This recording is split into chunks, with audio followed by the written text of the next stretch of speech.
Semana 28 de Ciencia, Salud y Medio Ambiente que corresponde a octavo grado. Semana 28, unidad 10, Recursos vitales, el agua y el suelo. Contenido, degradación y protección del suelo. A seguir trabajando, jóvenes. Ya nos vamos acercando a la recta final, semana 28. ¿Qué debes saber? Introducción. El suelo es solo una fracción de todos los materiales del planeta Tierra. De suma importancia para el crecimiento de las plantas, que son el fundamento de alimentación para las personas. Recordad, a través de las plantas nosotros obtenemos la alimentación de todos los días. Por ende, pues hay que cuidar la tierra, hay que cuidar también las plantas. Al igual que la inventiva del humano, ha logrado aumentar la productividad agrícola haciendo uso de fertilizantes y de un conjunto de dispositivos capaces de aportar el agua sobre los terrenos más necesitados. También se pueden dañar los suelos como consecuencias de actividades que no sean cuidadosas. Pese a la gran importancia de los alimentos, fibras y otros materiales básicos, los suelos son unos de los recursos más maltratados.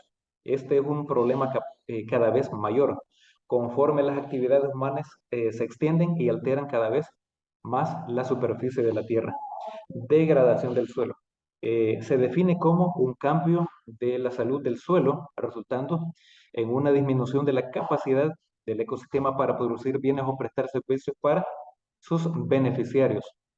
Hay muchos factores de degradación del suelo, frecuentemente interactuantes entre ellos, y se pueden agrupar en 6 categorías. Erosión, que es parte mecánica, hídrica y eólica, y eso es algo natural. Acidificación, salinización o alcalinización.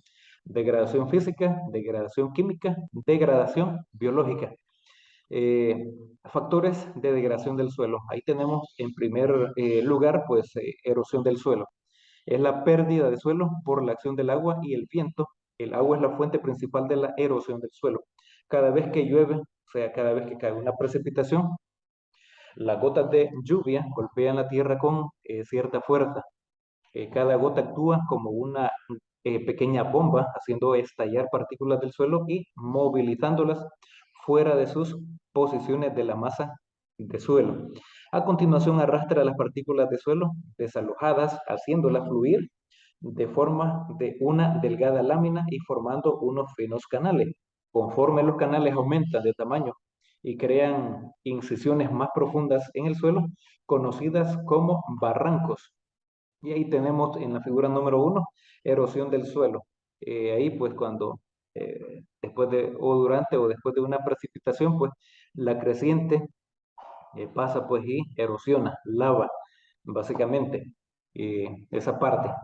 Acidificación es una de las propiedades más importantes del suelo y es la capacidad de retener iones, partículas cargadas eléctricamente entre los iones presentes en el suelo, importantes en la nutrición de las plantas, se encuentran el calcio, magnesio y fósforo. Y ahí están los símbolos K, que es el calcio, luego el segundo el magnesio y el fósforo.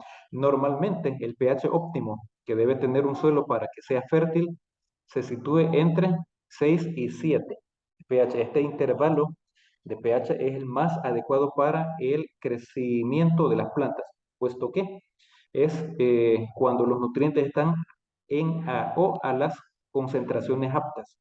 Las causas principales de acidificación de un suelo son precipitaciones ácidas.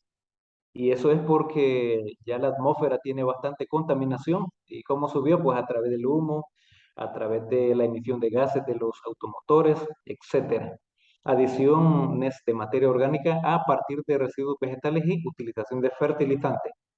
Luego tenemos salinización o alcalinización, al proceso de acumulación de sales en los suelos con predominio de calcio y magnesio. Se le denomina salinización, mientras que si es el sodio el que predomina, se produce entonces la alcalinización.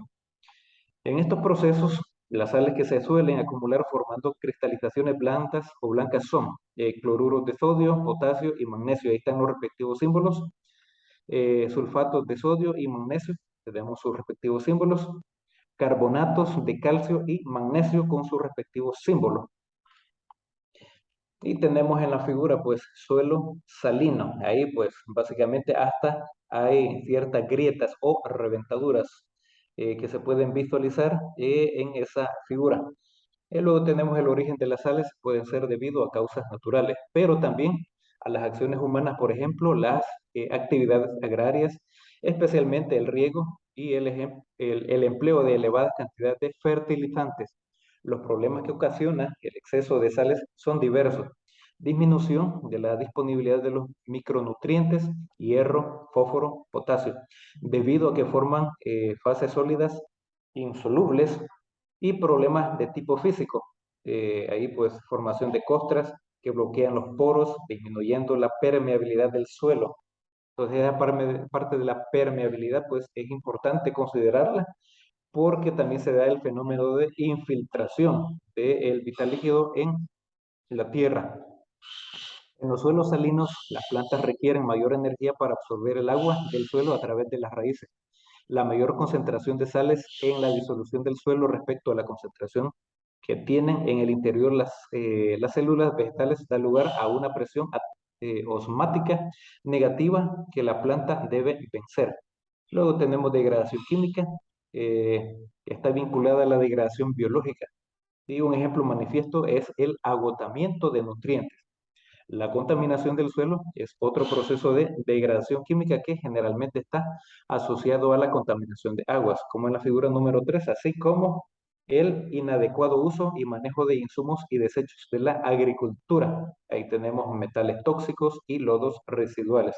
El aumento del contenido de sales en el suelo es otro proceso que ocurre en áreas habilitadas al riego, en donde el contenido salino del agua de riego es elevado. Ahí tenemos y podemos visualizar en la figura número 3 la contaminación del suelo con agua de una mina de oro.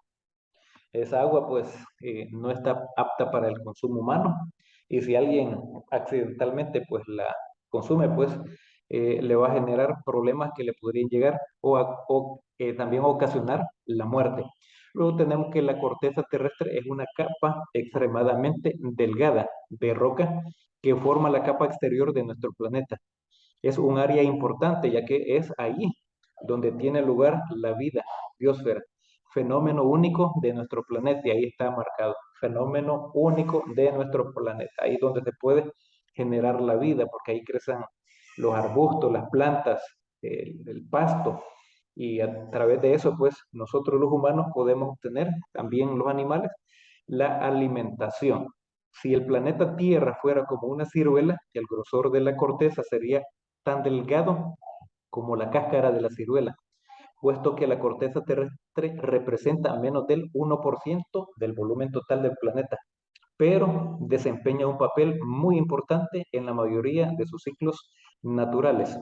Y ahí tenemos también el 3.5, la degradación biológica, que es la pérdida de la biodiversidad, organismos vivos, y de la materia orgánica de origen animal y vegetal, como se observa en la figura número 4. Ahí podemos la tala de los bosques de forma discriminada. ¿Con qué objetivo? Pues la urbanización generalmente. Entonces eso pues hace de que se esté degradando el ecosistema pues, y los árboles son un pulmón de nuestro planeta porque transforman el dióxido de carbono, o sea, el aire contaminado en aire puro nuevamente.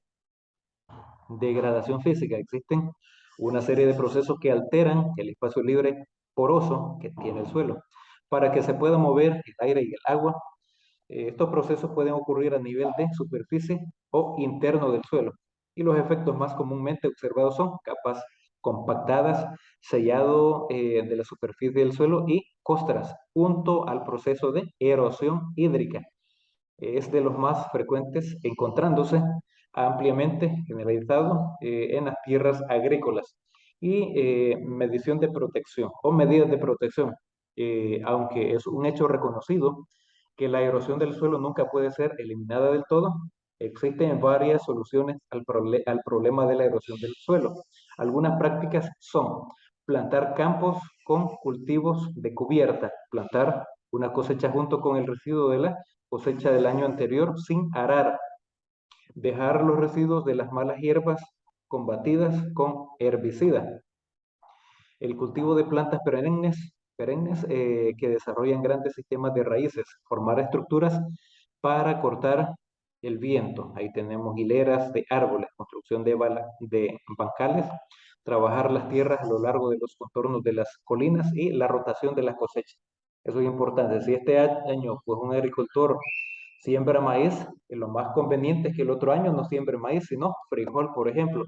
A eso se le llama rotación de cosechas, rotación de cultivo. Y de esta manera pues va a garantizar cierta parte nutritiva o nutrientes en la capa superior de la tierra, que es parte del humus.